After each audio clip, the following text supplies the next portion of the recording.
But this man, talking about Jesus Christ, because he continueth forever, he's not like the high priest in the Old Testament, that there was many high priests, it says in verse 23, because they died. Therefore, one would die off the scene, there'd be another one. And they would die off the scene, there'd be another one. But I'm talking about Jesus. But this man, because he continueth forever, because he has no beginning and no end, hath an unchangeable priesthood. He's not going to die off the scene. Wherefore, he is able also to save them to the uttermost that come unto God by him. You got to come through Jesus Christ. If someone comes to God any other way, they're not saved. It's through him. That's a doctrine found in the Bible. Seeing he ever liveth, like Jesus, he liveth to make intercession for them. He's our advocate. He's our go-between. He's praying for us today. He's praying for us tomorrow and the next day. He's praying for you. Verse 26, for such an high priest became us, who is holy, harmless, this is Jesus, undefiled, separate from sinners, and made higher than the heavens, who needed not daily. Don't need to do this daily, as those high priests in the Old Testament. Daily they had to take a sacrifice.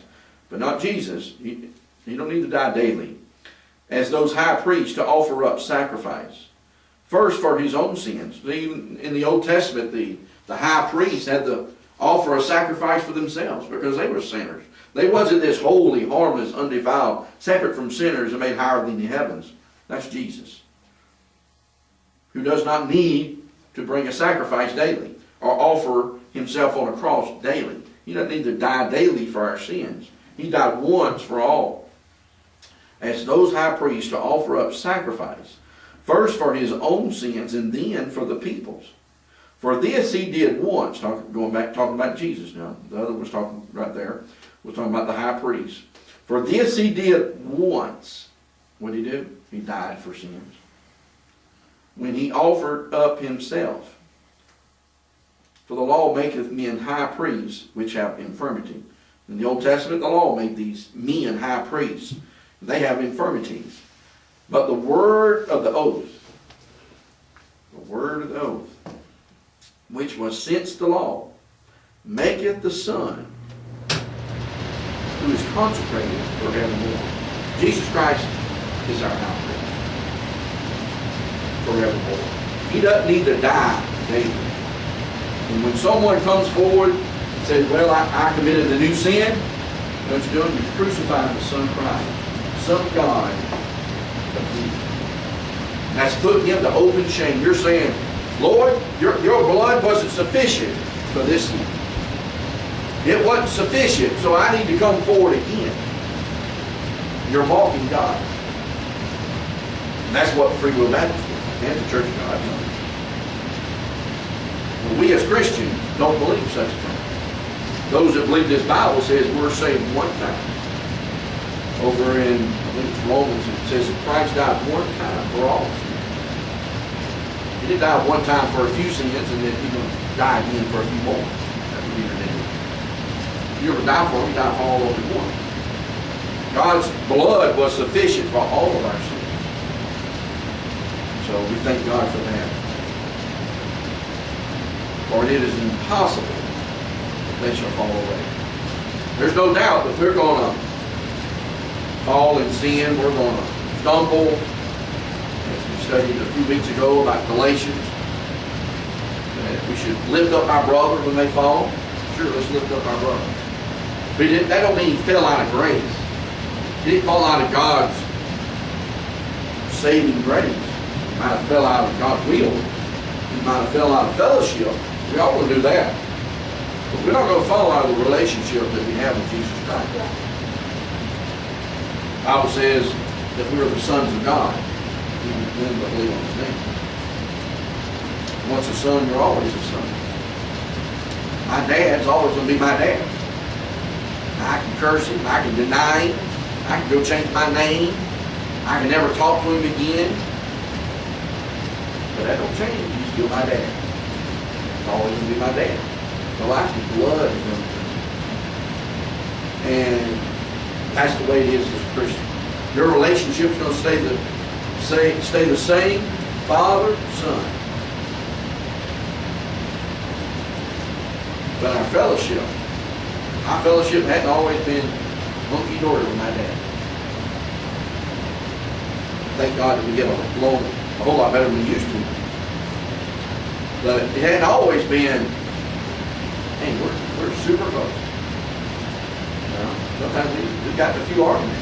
Like y'all, I get a few arguments sometimes. Disagreement. When I was young, we always won the argument. And now that I'm older, I still lose an argument. No, but our fellowship isn't always what it should be. But our relationship is always the same. He's my Father, and I'm His Son. Thank God that my relationship with God, the Heavenly Father, is never changing. God says that He is a never-changing God. If He was a changing God, that might be true. But He doesn't change. He's the same yesterday, today, and forever. If He loved me before the foundation of the world, He still loves me. Because it isn't like, oh man, I know He's going to do that. God saw through all eternity what I was going to be. Every little thing I was going to do. Every little stupid little dream I might dream. Every little thought, everything I'm going to put my eyes on. Everything I'm going to listen to. Everywhere these feet's going to take me. And everything these hands are going to touch and do. God knew that before the foundation of the world. So if He was ever going to say, no, don't love Him, it would be in the beginning, before the foundation of the world. But He did know. Boy, He does, He knows.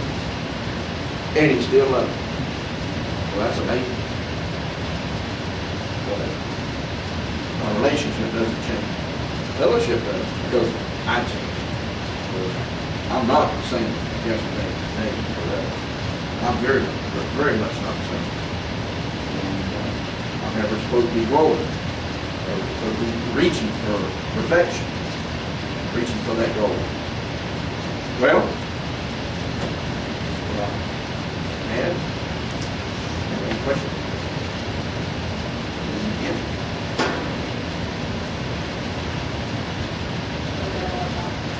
Oh, okay. Good.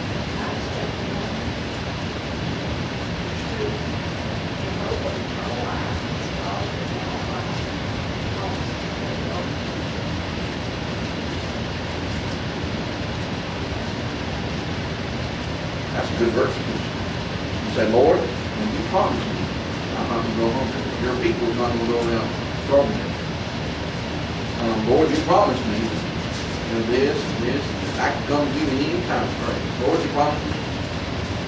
All kinds of good stuff. That's good.